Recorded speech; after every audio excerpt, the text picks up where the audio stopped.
being able to come in every day and be passionate about the work that I'm doing and really ensure that we're advocating to ensure that our students have access and opportunities, and that we keep EOP stronger and are able to make a stronger impact. If it wasn't for EOP, I would not be here today or where I am. Working with students and also being able to see them develop and grow and being part of their journey as they come in somewhat shy, as they get to know themselves, begin to develop and blossom into advocates. It's like they always want to hold you accountable and let you know that there's value within yourself to achieve what you want. All of us who are a part of EOP, we are a huge family. You find the support and unity with your peers. I'm so proud of them, and seeing them cross that stage and getting their EOP medallion just makes me happy, and I feel like we did something right by helping them out. I just feel so grateful for what I've been allowed to do here to help them have a better life. I didn't necessarily see myself being a part of my community or contributing, and I was able to do that. And so I know how important that impact is, because I work steadily to help these students, and I know that that's what they're going to carry forward.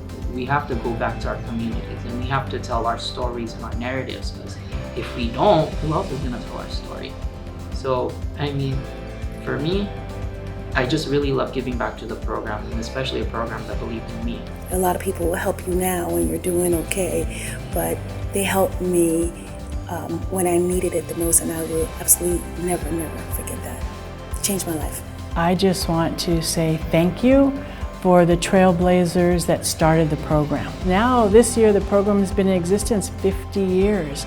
And so I'm just one example, but if you use a multiplier effect and all the lives that have been changed, so thank you, everybody involved in the EOP program.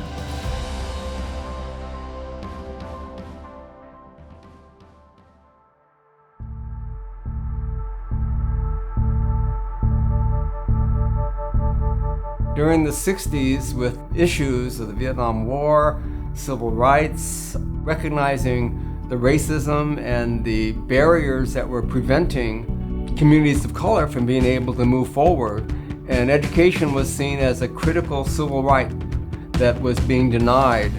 As students, we were leading the vanguard of social change throughout the world, and seeing the role that students played in fighting the war in Vietnam, fighting for civil rights, fighting for empowerment of communities, not just in the US, but throughout the world, connecting with students from Europe, from Asia, from South America. We were a movement that was creating revolution.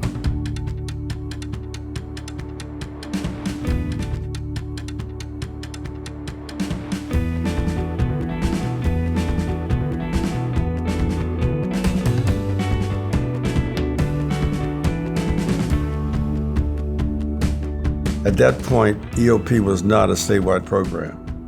So we went to Sacramento and began to lobby for EOP. Mervyn Diamond Lee, especially Willie Brown from San Francisco, and he was Speaker of the House at the time, so he pushed for it.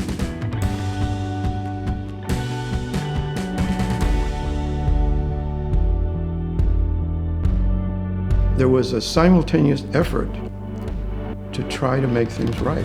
There were protests all over the CSU, strong protests. We marched on Broadway in San Diego, protesting, stopping traffic. We did a sitting at the president's office. We were kicked out. San Francisco State maintained that protest on campus for months until they had to have riot police come and break it up. In Sacramento, we had a lot of conservative people. And so there was a lot of resistance to helping programs like an educational opportunity program.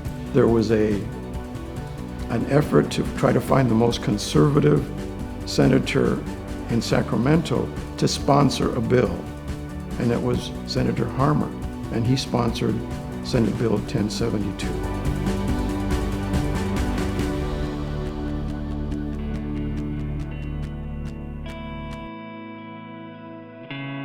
It was all about maintaining some accountability between the institution and its commitment to the communities it's supposed to serve. We started looking at people who had need to go to school, and we had the ability to educate them at the level they should be. We put together conferences for high school counselors. They assumed that we were only concerned about providing money for people, but no, we told them it's a broad-based program that provides tutorial and academic support, and then informing people as to what the academic process was about.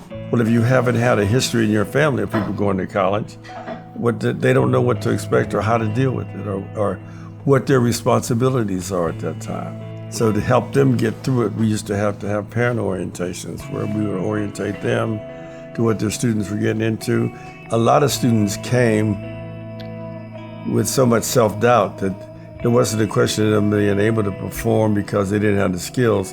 They just were able to perform because they weren't comfortable in the environment. There were instructors that flat out denied. I'm not going to have any EOP students in my class. I came in as a special admit, and I was in the first 100 group of students that got accepted at Cal State LA in the fall of 1969. They taught us about the university, the rules and regulations. They also had us going to a 1-week orientation, which would be summer bridge program. I had the first generation jitters. I didn't think I belonged there. When EOP started, I think students of color were probably, less than 10% of enrollments on campuses. And so it's a very different world. If you were a black student in the late 60s or an Asian student, you probably knew most of the other students you would see walking around kind of thing. But most of the other people we went to school with were not given this opportunity. And I think those, particularly students of color, were the ones that continued to see that this is not just something that we're doing just as part of growing up, but this is something just to represent what the future of our communities needs to have people standing up for. If we were going to create change in society, that it was up to our generation to be in the forefront, to challenge authority, to challenge the existing establishment, and to create that change. We were all in early 20s doing these things. We did not have role models. It was uncharted territory. And so we had to make up things as we were going. And so it was a challenge to be able to do that. We kind of learned on the fly.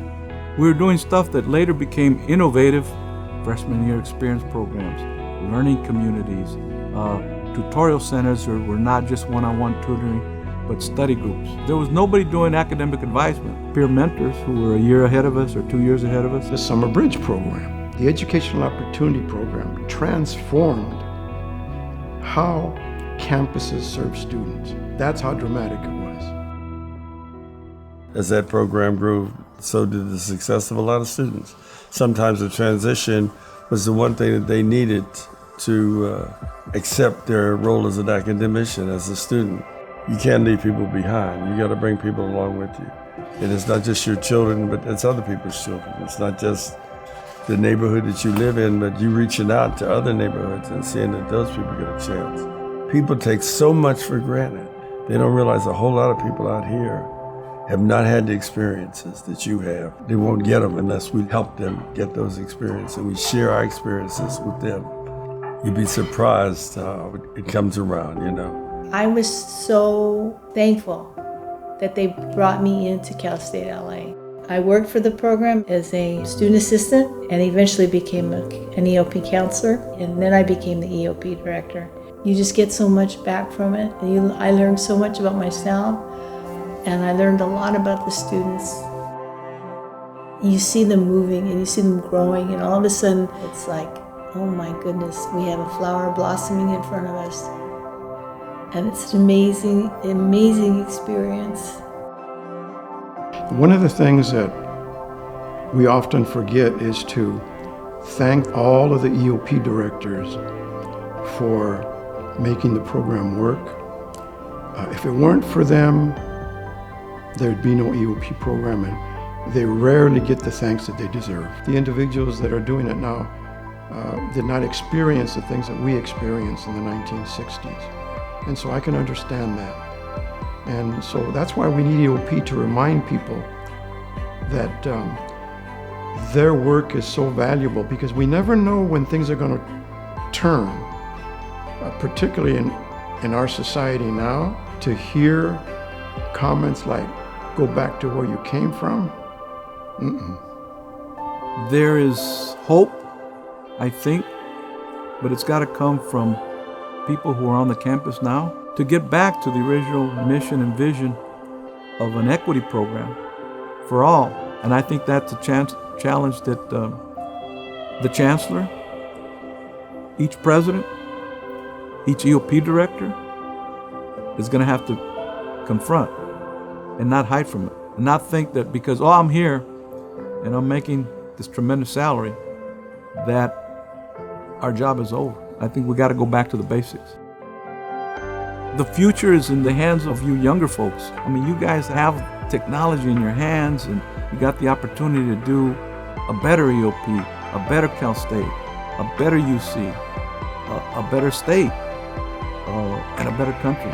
We have to just check ourselves of how nimble the program is and always looking for how do we support those students most in need. And not just focus on, our own community and, whatever, we have numbers we can show and feel satisfied with that. How are we directing resources toward foster children, emancipated foster youth? How are we doing toward immigrant communities, undocumented? All of those things to me are like where EOP's got to be at the forefront of serving those most vulnerable student populations and communities. EOP, if we do our job correctly, it's more than a service, it's their home, and it nurtures and develops and empowers and engages. And that's hard to do, but it's certainly part of the mission that makes EOP different than anything else on the campus.